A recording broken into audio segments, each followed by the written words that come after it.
Hi guys, I'm going to be bringing you my Ritual Beast deck profile. This is for the April 1st format.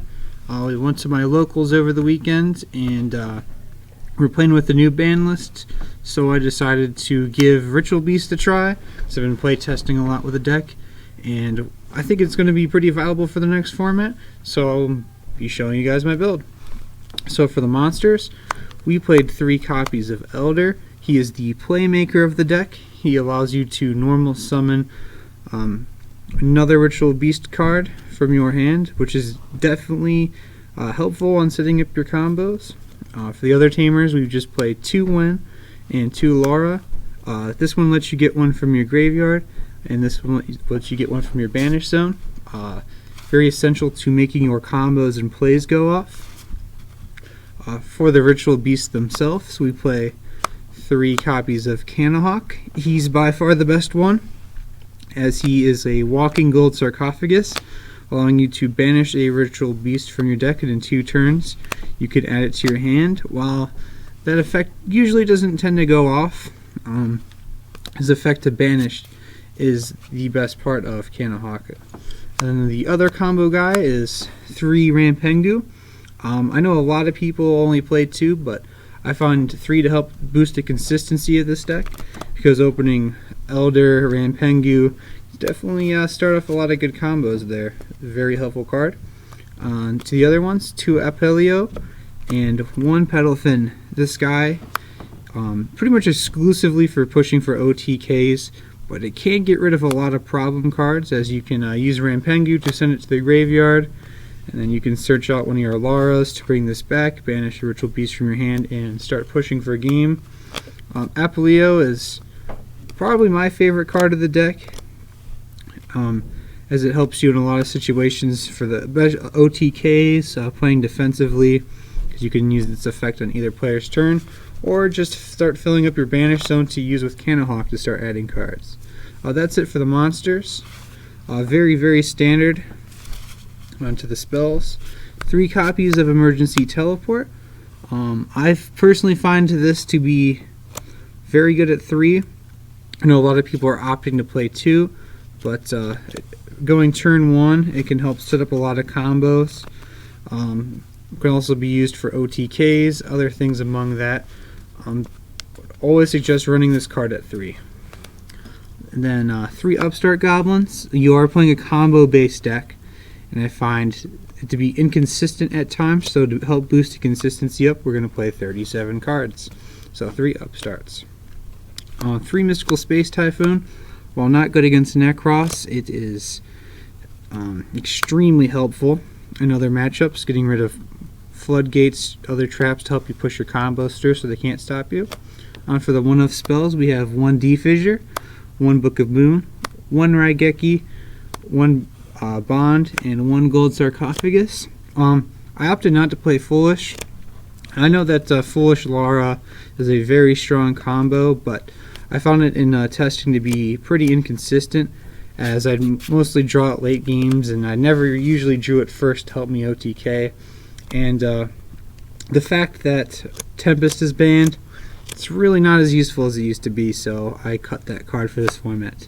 The traps, obviously, my personal favorites. Ritual Beast Steeds, a chainable Raigeki, get over any problematic card. It is the heart and soul of the deck. Definitely play 3 copies. And then our Ritual Beast Gear, or Trap Rescue Rabbit, Ambush. It's a powerful card, and it helps you set up a lot of plays. You can do it on your opponent's end phase, and then you can go ahead and make a bunch of big combos the next turn, which I will be doing a video on how to play this deck and with all the intricate combos and plays it can do. For the one-of traps, we have 1 Bottomless, 1 Warning, 1 Breakthrough Skill, and 1 Macro. I sided the second copy of this in.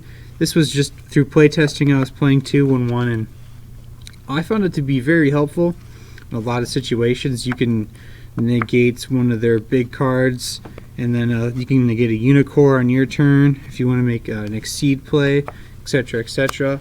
I found it to be very helpful. And obviously the Macrocosmos and D-Fissure are very crucial in your Nekroz matchup, and just very helpful overall. So that is the main deck, guys. Onto the extra deck, we have the best card in the extra deck, Alti Canahawk. You can send 2 of your banished ones back to the graveyard and add any Ritual Beast card you want. He is the main combo. He is the LeBron James playmaker of the deck. Next, we have 3 Alti Apelio. Very, very powerful card, as it can get over Valkyris and just strong in general, unaffected by effects until the end of the damage step. And for the last 2 fusions, we have 2 Petalfin. I tend not to make this card much, but I made it against one of my opponents to ensure that my board would stick. And you can also banish it with Rampengu to send your standard Petalfin to the graveyard. This is going to be a Lightning Chidori, but mine didn't come in the mail. But there wasn't a time during the tournament where I needed to go into it, so it was fine. 1 Abyss Dweller, 1 Castel, 1 Exciton Knight, and 1 Ragna Zero for the 4s. And for the non-ranks 4s, we have 1 Digesto Phoenix and 1 Levier. This card is definitely very powerful, as you can make it with 2 Elders and push for 3,000 damage, which this deck can make a lot of OTKs, and this card could definitely help you out with that. And 1 Levier to bring back your banished guys. That's it for the main deck.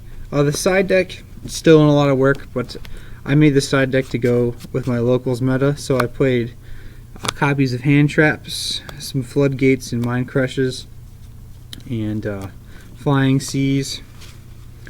Basically, I found through testing that this deck has a hard Burning Abyss matchup, so I wanted to have Hand Traps, and these are for Satellar Knights and Cliffort. Yes, there was someone playing Clip still, so I decided Mind Crush would be a very powerful side card, and it proved to be. So that's my deck profile, guys. I hope you enjoyed it. If you guys have any more questions on the deck, be free to fill a message, as I will answer your questions to the best of my ability. And stay tuned, because I will be doing a combo video within the next week showing you how to play this deck and all the different plays and options that you have.